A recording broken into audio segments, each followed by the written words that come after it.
इतिहास की कुछ सबसे बड़ी प्राकृतिक आपदाएं आज भी एक रहस्य में डूबी हुई हैं। आज हम एक ऐसी ही रात की कहानी की बात करने वाले हैं जिसने एक पूरे शहर की किस्मत ही बदल दी।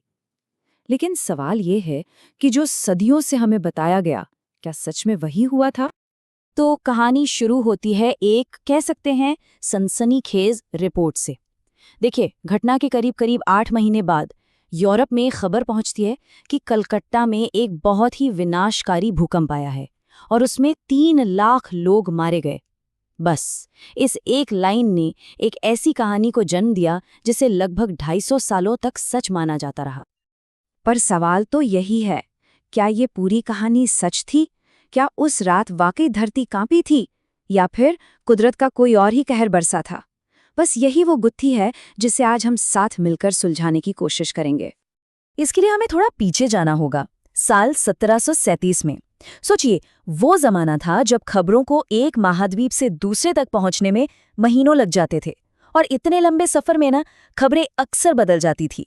तो चलिए देखते हैं कि कलकत्ता से जो खबर चली थी वो लंदन पहुंचते पहुंचते क्या से क्या हो गई।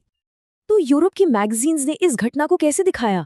उन्होंने इसे एक डबल अटैक की तरह पेश किया कि एक भयंकर तूफान तो आया ही, लेकिन साथ ही एक जबरदस्त भूकंप भी आया। और उनकी कहानियों के हिसाब से एक बड़ा सा चर्च था, उसका शिखर बिना टूटे सीधा जमीन में धंस गया। और तो और, नदी का पानी 40 फुट ऊपर उठ गया। मतलब सुनने में ही कितना अविश्वसनीय लगता है ना। अब इस कहानी पर जो पहला और सबसे बड़ा शक हुआ वो हुआ इसके आंकड़ों पर। और यहीं से कह सकते हैं वो पहला धागा हाथ लगा, जिसे खींचते ही पूरी कहानी की बुनाई उधड़ने लगी।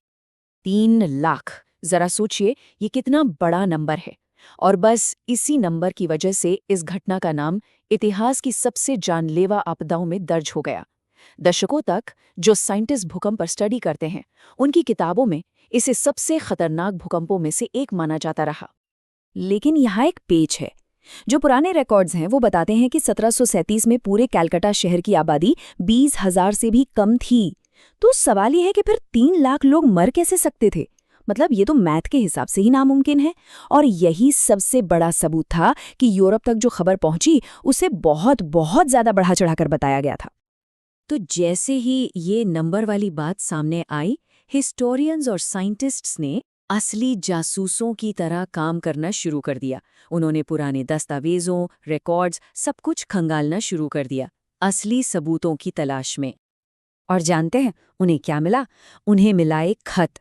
ये खत लिखा था सर फ्रांसिस रसेल ने, जो उस वक्त कलकत्ता में एक बड़े अफसर थे, और इसे उस घटना का सबसे भरोसेमंद चश्मदीद बयान माना जाता है। रसेल ने अपने खत में क्या लिखा? उन्होंने एक भयंकर तूफान, गरजती हुई हवाओं और जोरदार बारिश के बारे में बताया कि कैसे इन चीजों ने सब कुछ तबाह कर दिया। और यही कहानी में आता है एक बहुत बड़ा ट्विस्ट।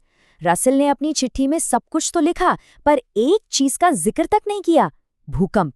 उन्होंने एक बार भी नहीं लिखा कि जमीन हिली थी। सोचिए, जो आदमी उस तबाही के बीचों बीच खड़ा था, उसे भूकंप महसूस ही नहीं हुआ। ये एक बहुत ही बड़ा क्लू था।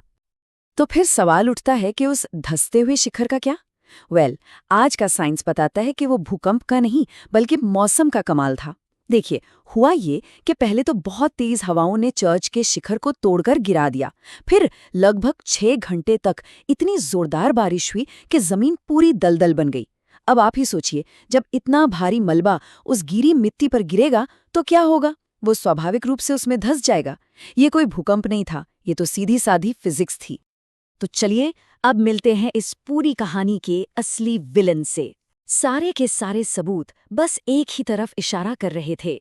ये कोई भूकंप नहीं था, बल्कि ये था एक बहुत ही ज्यादा ताकतवर चक्रवात। आज के जो मौसम वैज्ञानिक हैं, जब उन्होंने उस रात के डेटा को फिर से बनाने की कोशिश की तो जो रिजल्ट्स आए वो हैरान करने वाले थे। हवा की स्पीड पता है कितनी थी? 260 किलोमीटर प्रति घंटे से भी ज्यादा।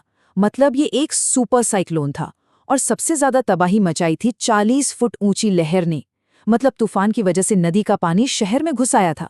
और याद है, ये वही 40 फुट का नंबर है जो शुरू की रिपोर्ट्स में भी बताया गया था। तो असली सवाल, असल में मौतें कितनी हुई थीं? उस वक्त कलकत्ता का कामकाज ईस्ट इंडिया कंपनी देखती थी और उनके जो ऑफिशियल रिकॉर्ड्स हैं वो बताते हैं कि मरने वालों की संख्या करीब 3000 थी। देखिए, ये भी एक बहुत बड़ी ट्रेजेडी थी, इसमें कोई शक नहीं, लेकिन ये 3 लाख के सनसनीखेज नंबर से तो बहुत बहुत अलग है। तो ये हुआ कैसे? एक सुपर साइक्लोन भूकंप की कहानी में कैसे बदल गया? ये एक क्लासिक केस है मिसअंडरस्टैंडिंग का और बातों को बढ़ा चढ़ा के बताने का। यूरोप में जो लोग बैठे थे, उनके लिए ये सोचना बहुत आसान था कि अगर इतनी इमारतें गिरी हैं, तो जरूर भूकंप आया होगा। तो पूरी कहानी को अगर हम संक्षेप में देखें तो क्या हुआ? 1737 में एक तूफान आया, 1738 में जब ये खबर यूरोप पहुंची तो ये भूकंप बन गया। फिर देखिए, 1883 में एक बड़े जियोलॉजिस्ट ने इसे गलती से अपनी भूकंप की लिस्ट में डाल दिया, जिससे इसे एक तरह की साइंटिफिक मान्यता मिल गई। और फिर लगभग 250 साल बाद 1994 में जाकर आज के साइंस ने इस ऐतिहासिक गलती को आखिरकार सुधारा। तो देखा आपने, 1737 की ये जो कलकत्ता आपदा है, ये हमें एक बड़ी ज़रूरी बात सिखाती है कि इतिहास हमेशा वैसा नहीं होता जैसा हमें किताबों में पढ़ाया जाता है या जैसा लिखा जाता है। और ये हमें सोचने पर मजबूर करता है कि ऐसे और कितने ऐतिहासिक सच होंगे जिन्हें हम आज भी सच मानते हैं, पर शायद वो सिर्फ वक्त के साथ बढ़ा चढ़ाकर बताई गई कहानियां हों।